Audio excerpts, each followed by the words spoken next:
A winter ride on the Hudson River heading to Nyack, and there is a kayaker in the Hudson River, and this is one of the most beautiful rides in the autumn time, and it's my first time riding the Metro-North in the winter, and it's right before Christmas. We've just had a snowfall, and I've always wanted to see what this looked like during the icy cold winter season, and is it as beautiful?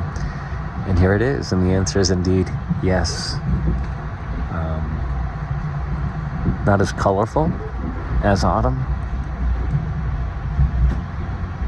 but there's a calmness to when the Hudson Valley region of I Love New York is covered in snow, and with the anticipation of Christmas coming, there's a joy in the air.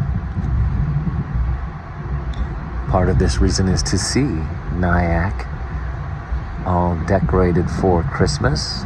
To do that, I'll be arriving in Tarrytown and then taking the Tappan Zee Bridge, the Cuomo Bridge, over the Hudson River. There's also a bus that goes back and forth for $3.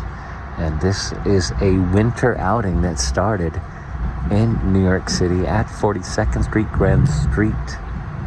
Grand Central Station Terminal. It's about $11 to get to this location, and then $3 to get across the river to Nyack if you choose the bus, or you can walk it. There is the pedestrian walkway on the bridge, and this is the beautiful look of riding on the Metro-North alongside of the Hudson River after a New York snowfall in the Empire State. Merry Christmas from I Love New York.